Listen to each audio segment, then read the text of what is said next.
Halo teman-teman, kami dari mahasiswa Program Studi Ilmu Keperawatan Fakultas Kedokteran Universitas Samratulangi.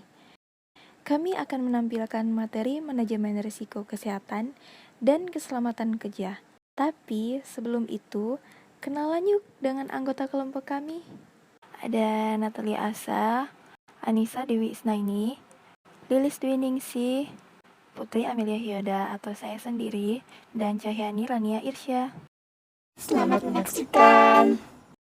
Definisi manajemen risiko. Pengertian risiko. Risiko pada umumnya dipandang sebagai sesuatu yang negatif seperti kehilangan, bahaya, dan konsekuensi lainnya. Kerugian tersebut merupakan bentuk ketidakpastian yang seharusnya dipahami dan dikelola secara efektif oleh organisasi sebagai bagian dari strategi sehingga dapat menjadi nilai tambah dan mendukung pencapaian tujuan organisasi. Manajemen risiko. Secara umum, manajemen risiko didefinisikan sebagai proses mengidentifikasi, mengukur, dan memastikan risiko dan mengembangkan strategi untuk mengelola risiko tersebut. Berikutnya, kita akan membahas tentang peran manajemen risiko K3. Yang pertama, setiap tenaga kerja berhak mendapat perlindungan keselamatan di setiap pekerjaan yang dilakukan agar bisa meningkatkan produktivitas. Peran yang kedua, tentu saja setiap tenaga kerja harus terjamin keselamatannya di tempat kerja. Nah, peran yang terakhir, untuk antisipasi, perusahaan harus selalu mengkoordinir seluruh sumber produksi secara aman dan efisien. Agar apa? Agar dapat mengurangi biaya pengeluaran perusahaan bila terjadi kecelakaan kerja atau timbulnya penyakit ketika bekerja. Pentingnya manajemen risiko kesehatan dan keselamatan kerja. Yang pertama, menjamin kelangsungan usaha dengan mengurangi risiko dari setiap kegiatan yang mengandung bahaya. Yang kedua, menekan biaya untuk penanggulangan kejadian yang tidak diinginkan. Yang ketiga, menimbulkan rasa aman di kalangan pemegang saham mengenai kelangsungan dan keamanan investasinya. Yang keempat, meningkatkan pemahaman dan kesadaran mengenai risiko operasi bagi setiap unsur dalam organisasi atau perusahaan. Yang kelima, memenuhi persyaratan perundangan yang berlaku.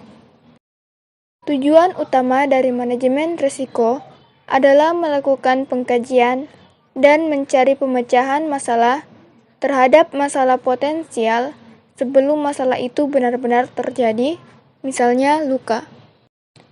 Pencatatan yang tepat dan benar dapat menghasilkan dokumentasi yang menggambarkan situasi-situasi risiko tinggi, yang meliputi kejadian-kejadian yang tidak diharapkan untuk terjadi maupun praktek-praktek lainnya yang menjamin keselamatan dan kesehatan pasien.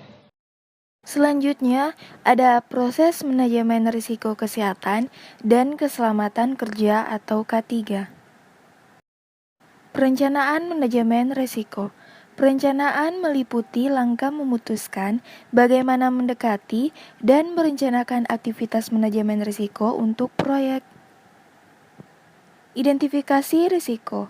Tahapan selanjutnya dari proses identifikasi risiko adalah mengenai jenis-jenis risiko yang mungkin dan umumnya dihadapi oleh setiap pelaku bisnis. Analisis risiko kualitatif.